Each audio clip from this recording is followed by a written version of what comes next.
Mr. Savino, thank you for joining us. Good to be here You with are, the boys. Yeah, you're our first hotelier and our first special events and catering guest we've had on here. Why don't you tell us a little bit about your event space and the hotel, and we'll go from there. All right. Well, for those who don't know, Drexelbrook was founded in 1950 as a private club for member use only. Large swimming pool, tennis courts, dining room, banquet facility, and overnight rooms back then, which were only 17 at the time. Wow. On the second floor. And so that opened in 1950, and it flourished. They had tons of celebrities that used to come there. We have archives dating back to 1950 that my boss, who unfortunately passed away from COVID at 92, kept in leather-bound books. So we have gone back and done a lot of research, and it's amazing how many people came through that place. And one of our claims to fame, a couple of episodes of American Bandstand, for those of us old enough to remember American Bandstand, and Dick Clark. Dick Clark actually lived in our apartment community. His next door neighbor was a guy named Ed McMahon. Yeah. You might remember from the Yes. Tonight Show. Tonight Show, yeah. The envelope says, the Karnak thing. And Wow. it was, they filmed 2 live episodes of Bandstand from our ice skating rink. No way. So it was all, and we have the pictures and everything. And we come to learn that when they were live at a remote location and out of the studio, they weren't able to record the sessions because they didn't have the technology back then to do it in 1961. So we have photos, we have press clippings, we have diaries from people, and it's really a great legacy. People know that there's pictures hanging up in our now hotel. But so we went on. I joined the team in 1992. We opened an Italian restaurant. We were very critically acclaimed.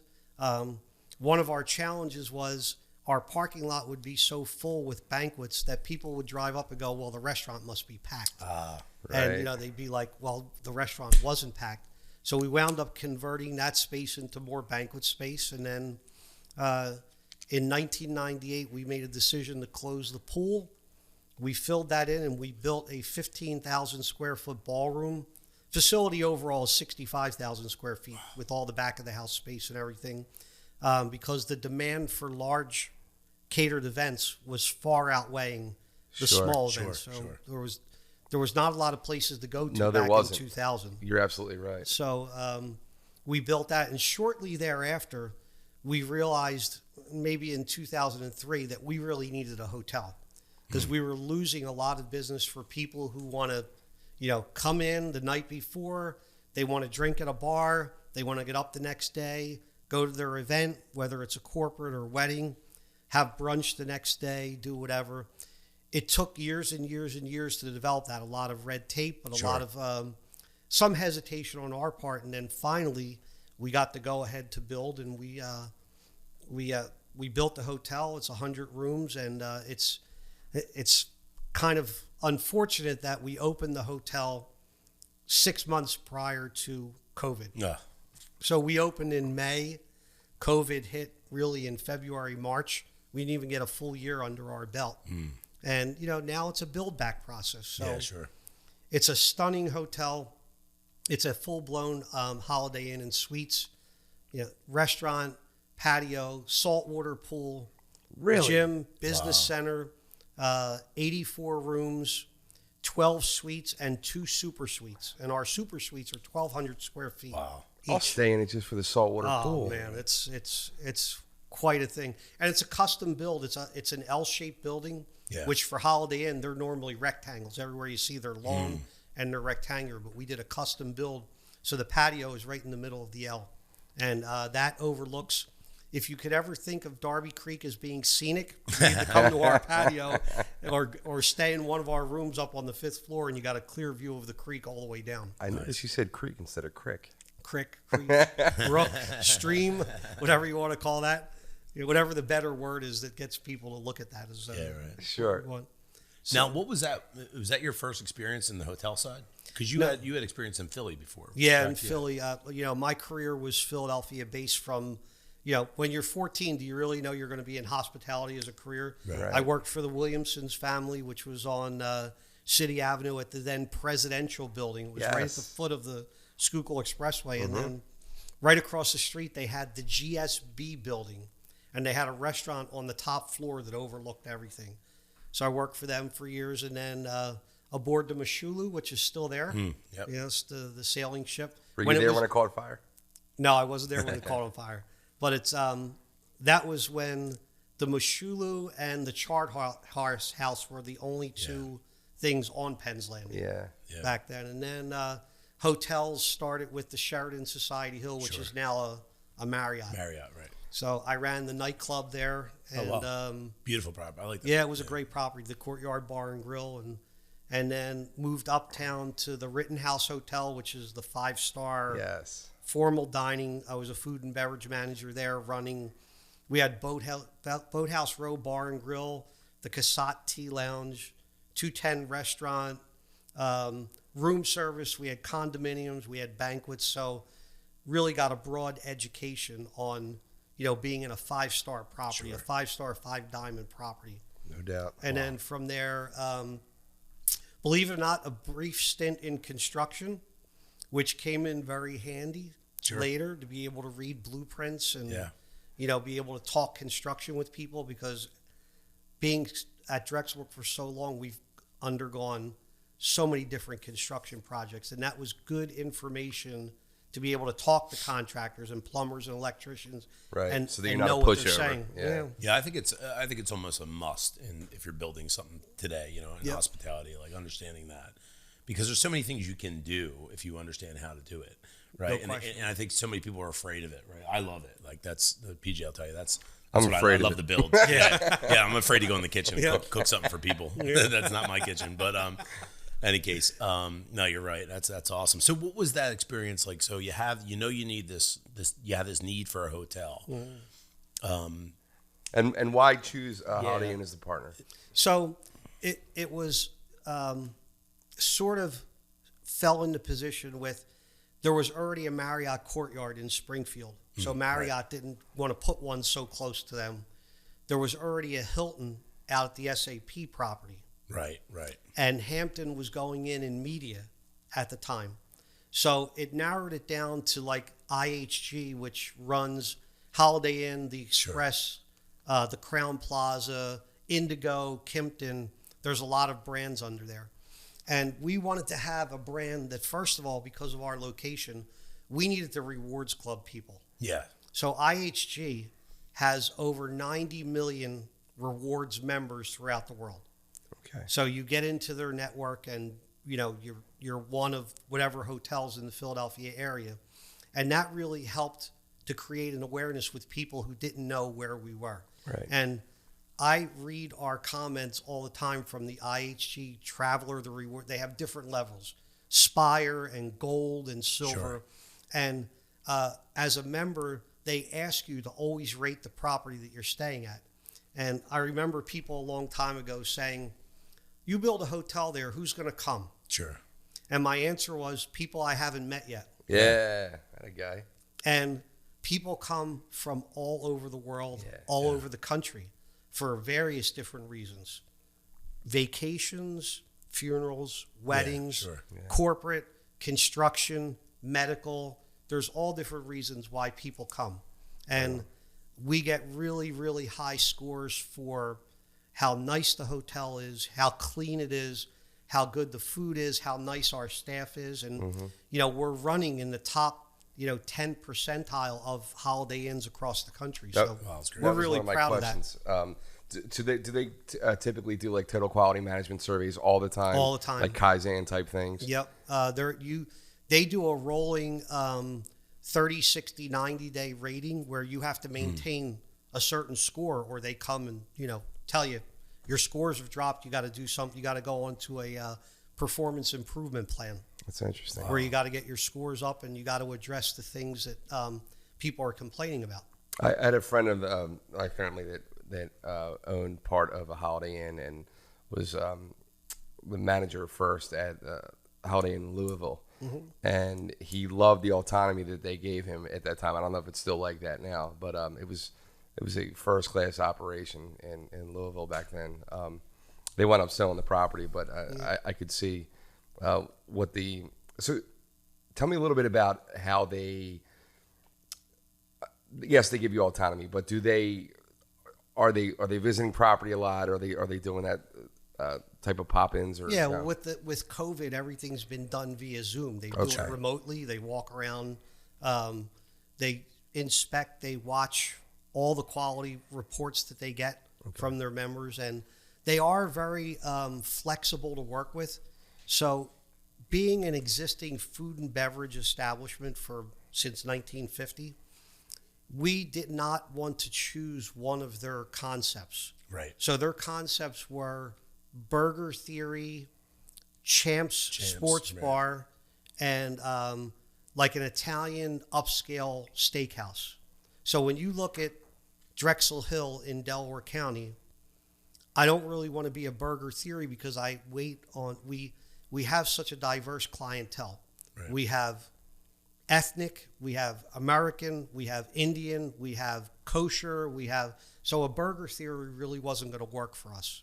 The steakhouse, too high end, and Champs, when you're less than a mile away from Chicky and Pete's. Yeah, exactly.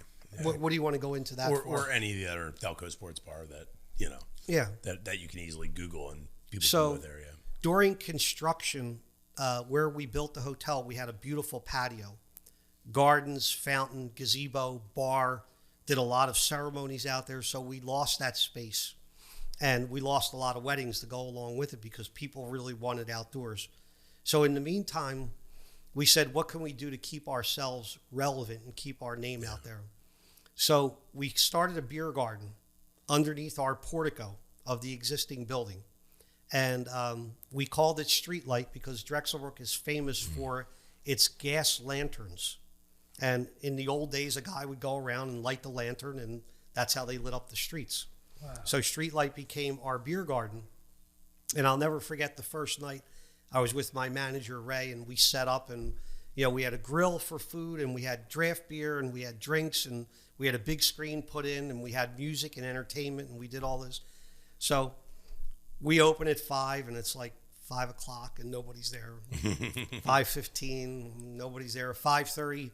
Trish shows up, Trish McFarland from the Delco Chamber. She shows up. So she's our first ceremonial guest, right, to buy a beer and everything. 5:45, we start getting some people. 6 o'clock, a little bit more. By 6:30, we're rolling in more tables. We're completely overrun. We did over 400 people the first night we opened. And I was sitting with some people I didn't know. I was going around to each table saying, how did you hear about it, social media, the whole thing. And this one lady said, do you realize you are the only true open-air beer garden in Delaware County? Now, this was back in 2018. Sure. And I said, no, I had no idea of that. Yeah. So we ran that every Thursday night until maybe October. We put a tent up, and then we heated it, and we still ran it every Thursday, and it worked out well. And then tying into the hotel, we took that concept and they allowed us to do our own concept. Okay. So Streetlight Kitchen and Bar is the only one in the IHG franchise around the world. Wow. So we have a wood-fired oven. We do a lot of wood-fired pizza. We put our wings in there, our French onion soup, anything that could pick up smoke and finish off the dish. And then we're really committed to local. So we're required to have 10 taps for our beer system. All 10 are either from Delaware County or Chester County. Nice. Oh, that's great. Right now I have Miller Lite on there. I haven't put one on there for a sponsorship that we did. But, 2SP Delco Lager is like our prime, the local go-to guys for the lager and everything. Bob's a great guy. And I deal with Michael, who's their sales rep, and we did his wedding at our other venue.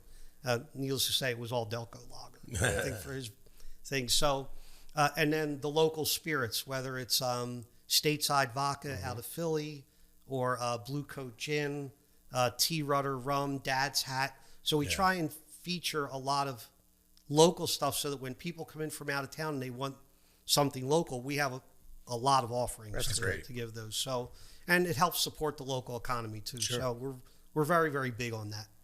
So it's been going very well. I mean, our patio was a big success last year. We hope to build that back on. Of course, last year with COVID, everybody wanted to be outside. So now you were doing that on Thursdays. Mm-hmm. Did you feel like it was worth putting all those eggs in one basket to get that big bump once a week versus having it open Thursday through Sunday? We felt it built a lot of expectation, and people were like looking forward to Thursday night. Gotcha. Love it. We partnered with Ben FM for a little while. We did a lot of promotions. We were doing the Eagles games on a big screen, Phillies during the summer, Ben FM promotions, just bringing in like 2SP came in and did their, tap takeover. Sure. So that kind of stuff. So it really worked out well where we didn't have to worry about filling the house every night. It was like a once a week thing. And plus we were still hanging in there with some catered events on the weekends. And I didn't want that to conflict with the beer garden. Yeah, right. So, that makes sense. Yeah. Joe and I have always talked about how we love that model where, like a club's open 3 days a week. Yeah. You know what I mean? Mm-hmm. Pack it when you can. Yeah, pack it when you get in and get out quickly and don't waste money any other time. Right. Nothing worse than being in a club and it's just, Yep. My father used to call it bowling balls. You could throw a bowling ball down and not hit anybody. Nobody gets hit on that one. So one of the things, really impressed me, and I remember looking at it. Not that we want to dive too much into COVID, but specifically the Food for the Frontline project. Can you tell us about how you came about that? Yeah, that was I wish we never had to do that project. Sure. Right. Right. So Lou Morocco, who works for Visit Delco PA, our tourism promotion agency, I'm on that board as well. He's the event director, but we have been friends for a long time. And he came to me one day and said, look, I need to send some food to this hospital. I have a friend that's in the hospital. I need to send something over. What can you do? And we came up with something. And then I just remember we were standing at the bar going, what else can we do to make this like for the frontline people who are really putting their lives on the line every day? So we went and talked to one of the local hospitals. I forget which one we went to. And they were very appreciative of everyone who was sending food. But they were sending pizza and chicken tenders and French fries and pasta. And for those frontline workers who were working 12, 14, 16-hour shifts, it was making them sleepy. Sure. Now, it's not that they didn't appreciate it. So we came up with a high-protein energy dinner where we took ancient grains and quinoa, something real protein-packed, a nice grilled chicken breast, a nice plain topping of like diced tomato, onion, almost like a concasse. Sure. And we put it in a to-go box with like a blueberry glaze on it. And then we taped a little chocolate Hershey's bar, dark chocolate, and we turned that into a protein pack. And so Visit Delco PA sponsored us the first time, and they bought 500 of them from us. And we only charged enough to cover cost throughout the whole project. So it covered our costs. And then it turned into, well, why don't we put this online and see if people were asking us, how can we help? So we put it up online, and people were just like buying them. And we let them determine what hospital in Delaware County they would like them delivered to. And then as the program got running, we were making up labels, compliments of the Smith family, so that the people would see, or compliments of Visit Delco PA, or compliments of Drexelbrook. And then it got to the point where we had massive amounts of volunteers to come and put these boxes together. People were like, we just want to come and help. Yeah. Can we just come and like put the food in the box or bag it or drive it there or do whatever? And it turned into something really great. We wound up serving, I don't know, maybe 7,500 meals through the thick of through COVID. It was really a great project for our staff. Everyone was really into it. Yeah. It was just a real good, feel-good project. And then that morphed into Delco Feeds Delco, where we started doing it for displaced hotel workers, people who lost their job, because hotels took the beating during COVID. So we were actively calling hotels. How many people do you have visit Delco, PA, help sponsor it? And then other people started buying them and saying, we want you to go to this hotel. Right. We want you to take 40 meals here. So we started doing that as well. And that worked out just great. So I feel like we really tried to help as many people as we could with that project. That was great. Thank you for that. That's awesome. It's, you know, being in the hospitality business, you're there to anticipate guest needs, right? Yeah.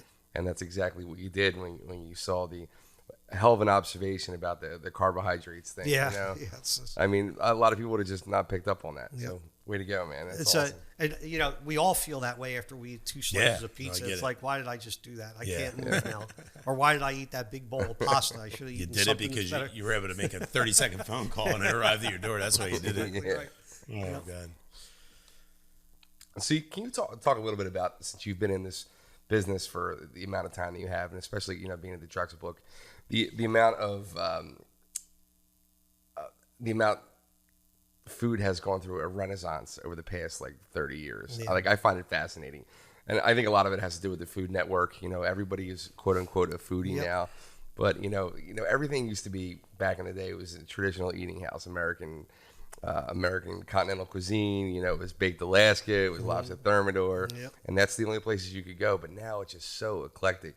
Can you speak a little bit on how you kept up with trends and where you, I mean, you spoke a little bit on what you did in this area as far as like your pointed approach to what you put into the hotel, but can you speak about how it's changed and what you've seen change over the course of the years?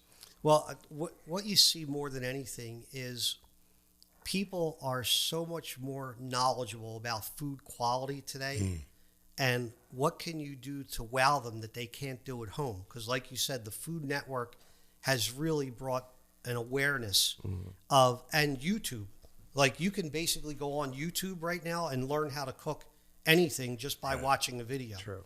So you have to be one step ahead of YouTube, one step ahead of the Food Network, while not losing your basic principle, which is simple food done well beats any type of exotic dish that people look at and go, what is that? Bravo. You know what I mean? And that still holds true today. Some of the biggest challenges is getting people to understand that concept while also recognizing the overabundance of food allergies that there are now. The food allergies, like we became a gluten certified kitchen. And this started with, believe it or not, you know where the most gluten allergies are? Teenagers. Really? Our proms. So before COVID, we did anywhere between 18 and 27 proms a year. So that spot from the beginning of April through the first week of June, every Friday and Saturday night, no weddings, proms. But it got into, we would get a list of everything that they're allergic to. Gluten was number one. Wheat, dairy, nuts, all the big 7. Yeah. But gluten certainly came to the top. So we took the time to educate and get certified on gluten catering. And we were able to really bring something. We would get calls from parents. I'm so scared for my kid. We want them to go to the prom and we want them to eat, but we're not sure that they can eat. Don't worry. Separate buffet, all gluten-free. Big sign over top of it. Really nice rice noodles with sauteed vegetables, gluten-free bread, gluten-free pasta, nice grilled chicken, plain, separate grill, very little seasoning, home run. Nice. The other stuff, when you come to, what does it take to wow someone in a large catered event setting, is by giving them something that they don't expect that they would only get in a restaurant. So how do you cook 1,000 8-ounce fillets and every one of them is medium rare? Right. So that somebody's sitting there going, I'm one of 1,000 people. I cut into this. It's a perfect medium rare. That type of stuff. Right. So it's not so much sometimes how fancy the food ingredients are. It's how they're prepared and presented in a large catered setting that makes the difference all the time. What do you attribute that to, the teenagers now? I think it's the parents' desire to know what's wrong. The diagnosis, what's wrong? Why does my stomach hurt? Why can't I hold food down? Why am I going to the bathroom so much? So it's the parents' desire. Like when we were young, we might have been gluten or celiacs. Right. Nobody knows. You just have a stomach problem. Yeah. Who was ever diagnosed back in the kid's 80s nervous. or 90s? Right? Were we ever diagnosed that way? No. ADD, ADHD? No. Nothing. Peanut butter, I peanut definitely had it. allergies. You know how many people can't have peanut butter? We can't have, Right. we do ice cream sundae stations. We can't have anything with nuts on it. Sure. Right. And then you have to put a disclaimer on the rest of the candy that says this candy has been processed in a plant that uses nuts. Right. Mm-hmm. So then you have to build the awareness with people.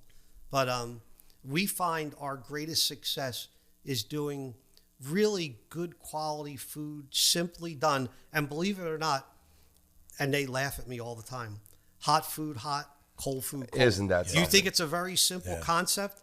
Sometimes you can't even get hot food in a restaurant. right. Hot. Yeah. Let alone when you're sitting with 300, 400, 500 people getting hot food. And how many event facilities actually put their plates in an altar stand to keep them hot, right? Yep. It's wild. The old Carter Hoffman boxes where you would take a plate, put the lid on it, and then put it in there, and then they come and pull it out. Right. Carter Hoffman, is that what that's called? Yeah, it's a Carter Hoffman. Well, that's the manufacturer, but they go by their banquet boxes, right? So we have 8 of those. But when you're doing parties of 1,000, you need those just to heat your plates. So that's what we use as our plate heaters. Right. We used to have lowerators, with the thing that you stack the plates in and then plug them in. Yeah. We had 12 of them, and they were all over the kitchen. Go find an outlet to plug these things in. And finally we said, well, we plate right off the line. We don't need these boxes for anything. Let's put all the plates in them. And so we Makes did. sense. So that's how we keep our plates hot until serving time. It's just simple things like that. You learn the hard way. Everything is learned by experience. So can you tell us a little bit about how the actual special events have changed over the years? Like I remember working in hotels before where you worked off of BEO. Has that changed? Now the BEO is still around. Still there? Yeah, Still around. what's that? Banquet event order sheet, baby. Okay. Banquet event order. Yeah, the banquet event order is still around. That's a good way of communication. Software has made a difference over the last 20, going from the old DOS version to Windows to the cloud. We use Cateries. It's a good universal program. Okay. We use social tables as an interactive floor plan building system.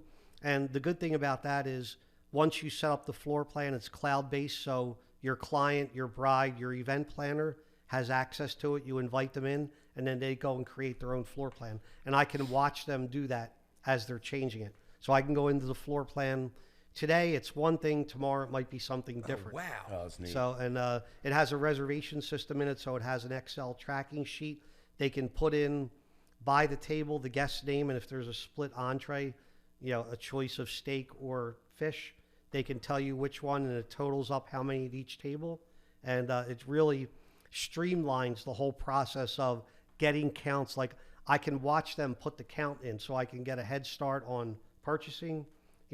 I tell my culinary manager, Mike, it's looking like on this wedding of 200, like there's already 140 people that ordered filet out of the 200. So we can get a head start on purchasing, which is key today because, as you know, the market is very unstable right now. Do you have a full-time purchaser at the We Drexelbrook? do. You do? Yeah, we do. It's like a stockbroker. Yeah. You're trying to buy low and sell, at a decent price, which is hard now because everything is so much higher. And, every week you're getting a letter from somebody saying there's going to be a fuel surcharge. If we have to come to your property more than once a week, we're going to charge you a second delivery fee, or just the cost of goods are going up 3%, 8%, 10%, whatever it may be.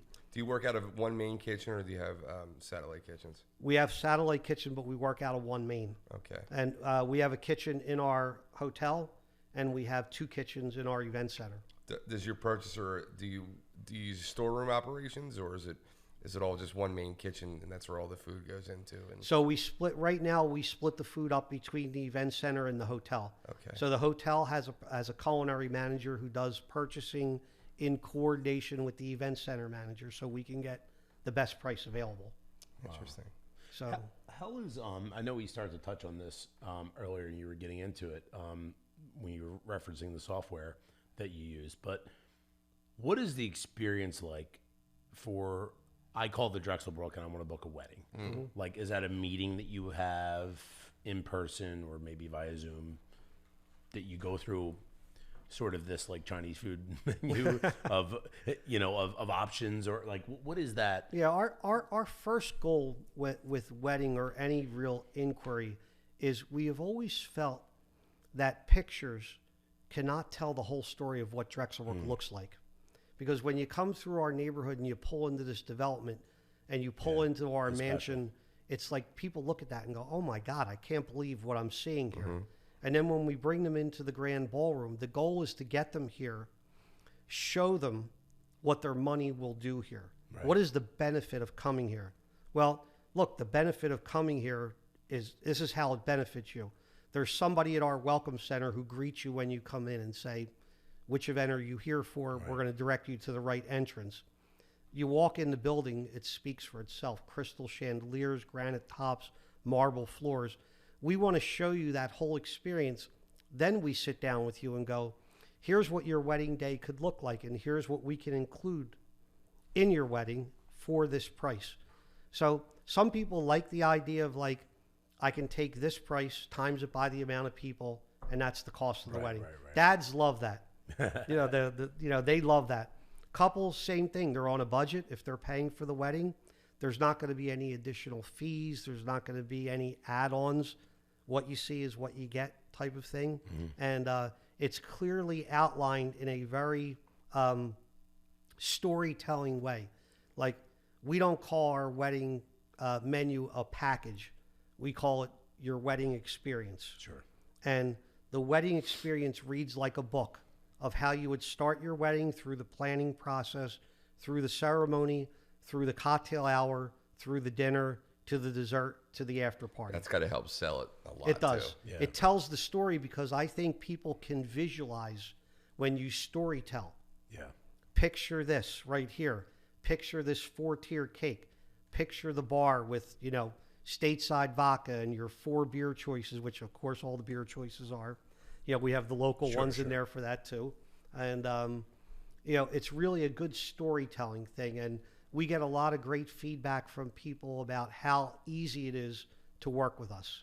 And that's really, when you're spending that, remember, weddings are paid up front. Mm-hmm. Yeah. Everything, a first deposit, a second deposit, and then your final payment is due 7 days before the wedding. So you really are entrusting a company and a person with anywhere between $15,000 and up in money before you've received the day of service. Sure. That's a lot of trust. Yeah. That's reputation. Yeah, and reputation builds that. And when you have confidence in your product and your team, and we talk about our whole mission statement is built on 3 things. We have to have a really great atmosphere, well-maintained, sparkling at all times. We have to have really good professional service, friendly. You're there, but you're not there. Right, genuine. And then the last part of the triangle is you have to have a great food and beverage program. Yeah. And you got to let people know that the food is going to shine. You're not going to have to worry about this. And we're going to take you from concept to completion, from the time you walk in the door to the time you walk out the door. We get paid to, you can't see this. Yeah. You get paid to wipe your hands, and it's in our hands now. And we've reached great success levels on Wedding Wire and the Knot and Mainline Today. We've received just about every wedding and event award you can think of. News of Delaware County, Daily Times, Mainline Today. As I said, it's just, it's a good feeling. But we run a system, and the system works. And as long as you have the triangle, you're always going to succeed. If one piece of that triangle falls through, dead in the water. Yeah. Right. You can have great food and beverage, right? If you have lousy service, they ain't coming back. Yep. Right. People don't think about the little things. Like during the course of a reception, 5 hours, every single guest is going to use the restroom. What do you want that restroom to look like after 3 hours? Got to have somebody going in every 15, 20 minutes. You want to walk in, and there's towels or it's out of toilet paper or it's whatever, doesn't happen with us. Right. You know, Or you drink glasses and beer bottles sitting all there over down the place. sink. Yep. Yeah. Hmm. So you got to think about that stuff ahead of time, and you have to, you know, really be ahead of what your guest is seeing. And when we're teaching our operations team, we have to walk in the footsteps of the guests. What do you want the guests to see and experience that you would want to see and experience from the time they hit that welcome center to when they park the car to when they come in through the front door, and at a wedding, there's someone standing there with a silver tray with champagne on it. Right. Would you care for a glass of champagne? Right. Two reasons for that. One, it makes a really nice touch. You got to admit, when you walk in, Yeah. you can take a glass of champagne. That's great. Number two, that's 30 to 40 people who don't have to go immediately to the bar. Bang. They already got their drink. Smart. You know, shortens the lines at the bar. What's your maximum person, a bartender? We go 1 per 75, but we really do it by the amount of bar locations. And we get a good feeling from the family of, look, this is not a big drinking crowd. Sure. Or, look, this is a big drinking crowd. Right. So then we may set up satellite beer and wine bars just to handle the beer and wine crowd, you know, just to make it so people don't feel like they're standing in line all night. Yeah. And then, you know, part of our beverage experience is you get to create your own signature drinks. So there will always be a his and a her or a couple's drink at the bar designed by each, you know, couple that great. reflects their personal taste. And that usually winds up for the first hour or so being the most popular drink. Sure it is. I want to try that. Sure. Yeah. I want to try that. Question for you about the team building experience. I'm sure you use services from time to time for bigger events that you have. Speak about the challenges that you have in order to get those people to buy into the vision that you have at your property for that particular night. You know, it's that old argument of heredity versus environment. So when you expose people to an environment where there's high expectations, they sort of, you know, mold to that. And it's created right at the front door when they come in. We have to make sure they have our name tag. The uniform is clean. They have black shoes on, black socks. We set the precedent right when they come in. And you can generally get a very good buy-in because they are working for you at that point. But if nobody's there to enforce that in the beginning, they might just do what they want to do and think, oh, this is just like every other place. I can just do whatever I want to do. It's not like that at all. You know, in our wedding, in our corporate, there's always an overall manager, and then there's a captain, you know, in weddings who just oversees the bridal party. There's a captain in corporate who just takes care of the group contact or the event coordinator and their little committee, while the other serving team is taking care of everyone else. So you want to make sure you hit all those key points service-wise. And we really stress that with anyone who might be considered temporary help. And we run a pretty good organized system where the pre-shift meeting is always key. Yeah. You know, people in hospitality know about the pre-shift meeting where you go over everything. Like, if you're working a wedding with us, you need to know the couple's names. Yeah. You can't work this shift and not know the couple's name because you're required to say congratulations. If you see them and you're walking by, you interact, congratulations on your wedding. Thank you for coming to Drexelbrook. You know, it's just a little thing. Whether it makes a difference or not, we think it does. Yeah, I believe it does. You know, so we try and integrate them to the best that we can, and we always put them with people who are very experienced, so it's almost like a tag team. Yeah. Without calling out names, can you speak on some nightmare mother of the brides and Never had one. never had one? Never had one. You hear that, mothers? Never had one. I'm sure Don't know you've what you're gotten talking some- about on that one. You had to have some crazy requests that you just had to turn down, or Well, look, I've experienced, you know, arguments between a bride and her mother on the day of over, you know, the color of one flower may be off, or the linen doesn't look exactly the way they thought it was, and there's an all-out brawl. We've had fights between groomsmen, or the best is when an ex shows up. oh yeah, Oh boy. That's, you know, which is why one of the other things we have security on. Yeah. We like to think of them as hosts, Yeah. but they are security when they need to be security to take care of anything that might get out of hand. Okay. And these are all the little touches that just sort of happen that people don't realize are happening. Right. You know, so Yeah, that's you can't, that's as far as I'm going to go with that. Yeah, you don't want security written Yeah, on the back. that's not in the proposal. Yeah, Maybe Irish weddings. We got 5 bouncers. Yeah, right. That's great. We never use the word bouncer, that's for sure. Yeah, no doubt. But moms, don't worry, I got you covered out there. What's a big event for you? If I were to say every event is a big event for us because we never know who we're waiting on. From the smallest party of 10 to the biggest party of 2,500, we never know. And it's just, you could be waiting on that one person who books all the events for a major corporation. Sure. You could be waiting on a wedding planner who has clients looking for your type of establishment. So we take every event very seriously. But in terms of, what's a large event? I don't know. Anything over 200 people might be a large event. Our proms range on the low end from 300 to the high end of 1,200. Wow. And so we become immune to the size of the party. Really? We only focus on the scope of the party and how are we going to make these people know that we care only about them in the moment. Mm-hmm. We're not thinking about anything else except how do we make these people happy? How do we execute their timeline?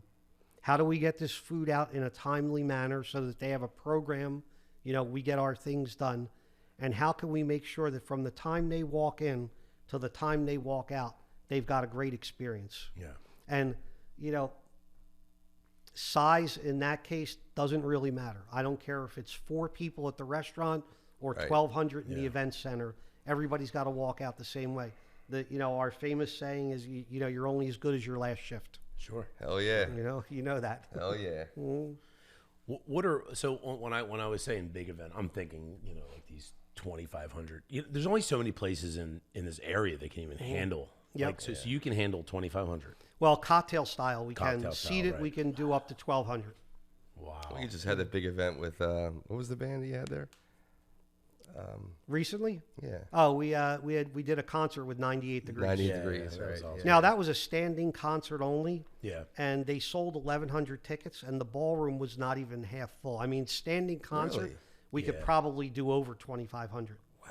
Yeah. Wow. That was a fun night. Yeah. That was a little bit different for us. It was our first venture into like a promotions type of an event. Sure. Got a lot of hype, man. The guys were nice to work with. They had their own security guy, and it's amazing how many fans they still have. Yeah. I mean, they have a ton of fans. I mean, just really like, meet and greet. They paid extra money to go meet and greet and everything. But I'm happy for them. There's, they're doing an album and they're trying to come back, and they're good guys. That's cool. Yeah, I booked. I was part of a team. I worked in Big Four Consulting up until COVID, pretty much. Mm-hmm. And our holiday party was 4,000. Yeah. So there's that auto. That place in Southwest Philly, like behind where they used to drag race. The Simeone Foundation, Simeone. right? Yeah. You have that. Mm-hmm. You have the Link. Yep. You have Reading Terminal Market. Yep. And you got the convention center if you want to go that way. Yeah. And we did Franklin Institute one time. Yeah. But we've tried them all. Yeah. And it's amazing that that's it. Like you don't have options. No, because and especially now coming out of COVID, we don't know what the future of large events will be. Yeah, can you speak a little bit on that? Like, how is that changing your plan and your direction moving forward, as far as what we just went through? Is it changing your perspective on how to operate or how to book things? Are you more trepidatious about doing large events like he's talking about? So it's been very challenging.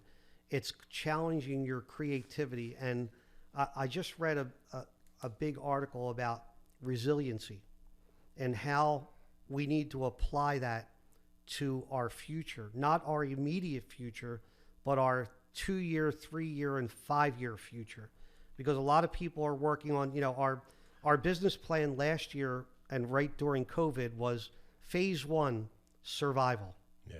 How are we going to survive? So we did the at home, and, we had the web. We were lucky because 10 years ago, we had an e-commerce site. where we did Thanksgiving dinner. So it was order, we deliver, you could come and pick up. We did that every year very successfully. When COVID hit and we had to start doing a lot of the food, like our Easter brunch and our Mother's Day brunch, and then just happy hour packages and everything else, we were already set up and ready to go. So we didn't have to invest any money in building that site, which really saved us a ton. You know how expensive it can be to build e-commerce sites. It's a lot of money. So we had that ready to go, and that really worked out for us designing packages. But going forward, so survival was one, rebuilding, phase two. And I think everybody today is still rebuilding because of the labor shortage. Yeah. How do you rebuild your infrastructure? I've had to turn down more parties on May 14th because everybody's graduating.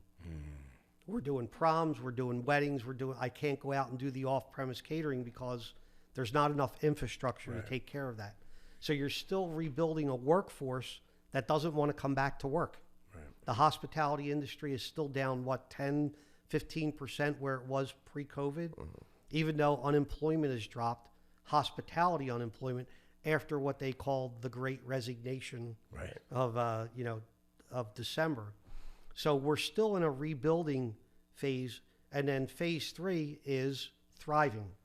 How do we go back to thriving? Yeah. How do you become resilient? How do you change and twist your model a little bit where you can't just go to one bucket anymore? You have to have opportunities coming from many different channels. For us, it's not only the wedding business, it's the corporate business, it's the association, it's the galas, it's the fundraisers. A lot of fundraisers that used to be live and in person have now found that they can make as much money on Zoom putting up silent auction items for a week and having people bid on them, and it doesn't cost them anything. So where they used to raise $100,000, they can raise $300,000 and not have to spend any money at all. There's no overhead. Yep. So getting them back in is a big to-do. What's it going to take to get you back in? In the meantime, the 98 Degrees concert, I don't know whether I would have considered that before COVID. I probably would have been booked with other events. Sure. But now we consider that. We just did 2 murder mysteries with the Golden Girls, and with Betty White passing away, we thought they've had a revival, and we did. We hired a production company to come in, and they did 2 different shows of the Golden Girls, and that attracts a certain crowd. Was it successful? It was moderately successful. 70 people at one and maybe 50 at the other, but it's just something that keeps your name Drexelbrook is out there. It's relevant. It's relevant. It's relevant, and that's so important. It really is. And then your marketing strategy changes a little bit. We need to expand our reach like everyone does, because in the realm of things, all the hotels in Delaware County are now competing for the same type of client. What's out there right now?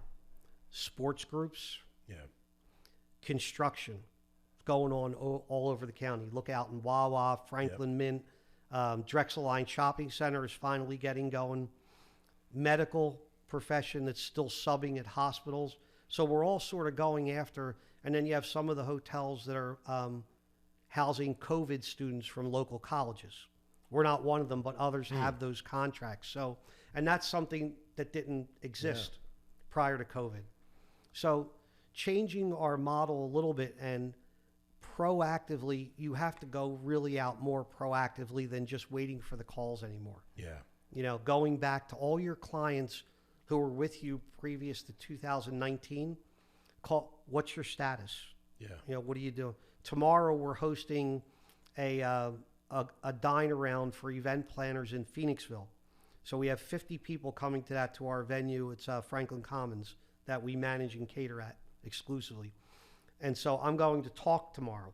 And one of the things I want to talk about, these are event planners from all different genres, whether you're a Helms Briscoe or you work for a specific company or you're an independent. I want to get the pulse. What's it feel like? Because we used to do a ton of large corporate Christmas parties or holiday parties, whatever you want to call them. Right? They've pretty much dried up.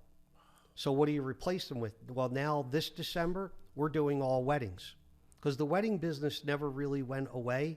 It shrunk. Right. We went out, we were catering in backyards.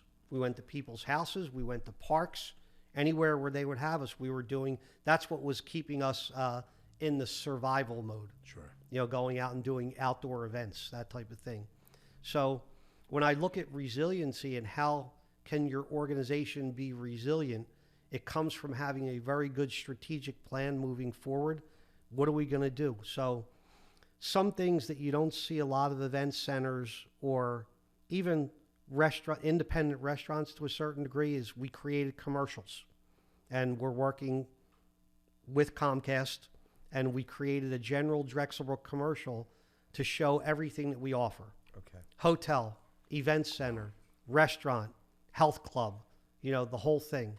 Then we have sub-commercials for wedding and corporate, because now is the time that if people are thinking about coming back, we want our brand to be out there on your cell phone, on your app, Right. on your TV. And so we've booked a whole year worth of doing that. And that's something that you don't see a lot of independents doing, because Sure. you have to make an investment. Cost, yeah. You have to make an investment.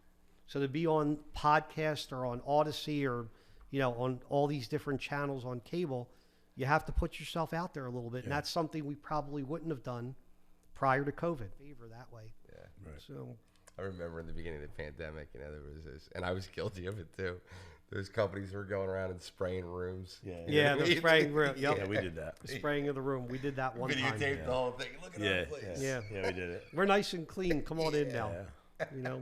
We have high ceilings. We have, 24 HVAC units with new filters in them. The whole thing. Right. None of that really mattered, because even when we were restricted, so at one point, my ballroom that holds 1,200 people, the maximum capacity, according to the calculator, was 101 people in a 15,000 square foot ballroom. I said, you could play hide and go seek in here, and Yeah, right. no one will ever find you. And, wear the mask. The tables are 6 feet apart, but yet you're still sitting at a table of 8. It's unreal. Right? Yeah. The minute the first drink goes in their hand, the mask is gone. Yeah. Throughout the whole pandemic, we were doing that. No one ever got sick. Maybe we were just lucky. No one got sick. What drove me nuts about it was the airline industry. You had to wear a mask on the plane, but everybody was allowed to eat. I just got back from Aruba. It took to get into Aruba and back. You had to be COVID tested to go. You got to upload everything to the site. And then when you're down in Aruba, you got to take a home test. We brought them with us. Yep. Then you're on a video with somebody from India who's walking you through, put the drops, take the swab, do this, stick it in here, hold it up in front of the screen. They want to see the pink line going across. Upload that, and then go back to the airport and show them all the proof. I just did that in Costa Rica. Yeah. Same idea. I mean, I think it's going to expire in April sometime, but man. I think the hardest part for me, we spent all this time making sure that our patrons' experience is the best, right? Like PJ always says, we sell experiences, right? Yep. And as you agree, based on what you were saying, have to walk around and just nag people. Yep. Some of the best moments for me in COVID when we were actually shut down. Yeah. When we had to shut down. Now, knowing it was, I'm talking not about the initial 2 weeks, 2 weeks, 2 weeks, 2 weeks. I'm talking about like after I got angry about, the day before Thanksgiving, and after I got angry about, shutting down for Christmas, during Christmas, which really killed our employees. Like it was terrible. I divided what we had left in the operating account and gave it to all my staff in cash and credit cards. There you go. I'm sorry, cash in Christmas cards. Cards, right. And I was like, here you go. Like, people are responsible in this business. They paid the rent in the beginning. The rest of their tips and income, they were buying Christmas gifts for their family. Yep. Except they couldn't. I don't think anyone in an elected position was qualified or even could handle. There's no training for what you do during a pandemic. Yeah. There's no courses to take. There's no one really knew how to handle this pandemic. Some states handled it better than others. The luck of the draw, what state you lived in. True. And who was running your state and what you were sentenced to. It was just so hard having to constantly just badger people because they didn't want it. Yep. The people that came to my, local pub, Irish pub, they didn't want to hear it. No. You know, but I had to say it anyway because I had to go to sleep at night knowing that I did what I thought was right. Yep. And it was brutal. Yeah. Well, there were some people who stood up during the pandemic and said, I'm not enforcing anything. It's not a law. You know, if you want to enforce it and you're the government, send somebody here to enforce it. Yeah. Well, the problem with that is, and we're seeing it now, we had Ed McHugh on here what was it, a couple of months back. Yeah, is that all those places that were hit with numerous citations are now going to go under conditional licensing. Yeah. Because they control it all. Yeah. They control. You can be punished. Judge and jury. For non-conformance, you know. Punitive and all about optics. This is the whole thing. Well, let's hope that we have that behind us, and you know, the good doctor does not come back on TV and say, "Oh, there's good doctor." There's another strain. We're not out of the woods yet. Yeah, right. Doc, come on, man. It's been 2.5 years. Give us a break, will you? All right, to lighten it up a little bit for you. That was lightening it up. What do you mean? Good doctor. Is there a property that you look to as like your city on the hill?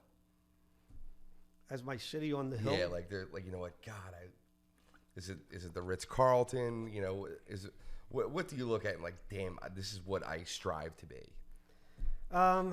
You know, well, certainly the Ritz-Carlton is a model for everyone to want to be. The Four Seasons in the hotel world, you want to provide what people will consider to be world-class service, even though you're in a little county, in an apartment development by a creek with no visual, you want to give the best experience that you can. You know, in terms of, I respect a lot of our local caterers who do, hundreds of weddings a year at very high quality. Jeff Miller and, certainly, Joe Volpe down at Chescafe and his empire in the city. I mean, he took a real beating in the city. His 7 venues were all shut down for a long time, and that's a guy that works really, really hard to provide a good quality experience over 7 different venues. He's he was quite a pioneer. In the head. Yeah, he was quite a pioneer in that. And then you have local guys that like took a chance, like Anthony Foster restaurants at Anthony's. He moved out of Upper Darby and took over the Lamb Tavern, and he's doing great there. Yeah, got a good loyal following. We were there Sunday for Mom's birthday. He came out, said hi to us. My mom always went there when it was in Upper Darby, and you admire those hardworking guys, like your dad's bar, and you're in there now doing your thing, and you admire those people who really take a lot of pride in what they do. Sure. And a lot of hospitality people are in it because they take a lot of pride in what they do. Agreed. They love what they do. They love being around people. They love providing service. They love meeting people. Think about all the people you've met over the years. This is a business about passion. It really is. Yeah. And as we were talking about earlier, the great thing, if there was a great thing about COVID, was the friendships that developed. Yeah. Otherwise, we might not have known each other. Sure, absolutely. We might not have met people. We might not have been on boards together. The Pennsylvania Restaurant and Lodging Association, we're on the boards there. Yeah. The Delco Chamber, we really pulled together there. Visit Delco, PA. Everyone was helping. The Commerce Department of Delaware County. Everyone was really trying to help one another out in time of crisis. Yeah. Sure. So in all in the hospitality, that was our saving grace, leaning on one another. Yes. Share. You always sit there and you think, am I the only one? Mm-hmm. Am I the only one that doesn't have enough staff? Am I the only one not booking parties? And then when you talk to everybody, it's like crickets. Yeah. We don't have anything Monday through Thursday. Everything is, Friday through Sunday. Yeah. Type of thing for the social events. So it sort of gives you a little bit of peace of mind knowing that you're not the only one in the boat, but you do want to get out of the boat at some certain point. You do want to go back to, business levels where you're thriving. Yes. Prior to COVID-19. Speaking of boats, as far as steering boats, is there a mentor that you had in this business? Not necessarily in the business. I was mentored early in my career by a gentleman who was a vice president at a bank. And I chose this person because he was I don't know if you want to call it a motivational speaker, but a very he gave very good business seminars, and we became very good friends. And I wanted someone's perspective who was not inside the hospitality business, who would say to me, "Why are you doing that? Bottom Why are line you type like this?" thing, right? Yeah, what's your purpose behind this? Okay. What are you trying to achieve here? How are you going to get these people to buy into your model? Why are you doing this? So it was always the why, Right. which kept me learning. Because if you have a mentor that just agrees with you, that's not really being mentored. And I wanted to be somebody that nobody else knew, and that somebody that I didn't know who could influence me because they were a friend or they were a family member. So I really went sage completely advice. outside the circle. Wow, that's cool. Yeah. And I've become the same way with a lot of younger people. I've mentored a ton of people through their career who have gone on, thank God, to be successful, Well, I think your property is that golden city on the hill in Delaware County, without a doubt. I mean, it's stunning. It really is. Yeah, we're so lucky to have what we have. My boss had a vision, and he put his money where his mouth was. He took us on and gave us directives to run the place like it's a 5-star property. Yeah. And that's what we've always strived to do, is to run it like so that people say, "Wow, this place is really, really great." And that made him very proud. Every time he would be out in the public or come to an event, people would go to him and say, "Bill, this is such a great place. Yeah. Your team does such a great job here." That made him feel like top of the world. Yeah. Awesome. Well, Domenick, this has been great. Thank you for Hey, your time. it's cool hanging out with the boys. That's awesome. Talking a little hospitality stuff here. that's Thanks for having me. been tremendous. And You guys are doing a great job with this. yeah, thank Really you. great how you're pulling in all these different people and really getting life stories. Yeah, That's what it is. We're about life stories here. And God, if we could all write books, I don't know. Right. Well, thanks again. Best You're of luck. welcome. Best of luck with thriving through Thank you. Drexelbrook, Yeah. and we'll Good luck. we'll see you there soon. Thanks. Take care, Thanks. guys. All right. Great. That was awesome, Cool. man. All right. Thank you so much. Did Yeah, the this best is I great. could. That was killer. No, Ah, it was amazing.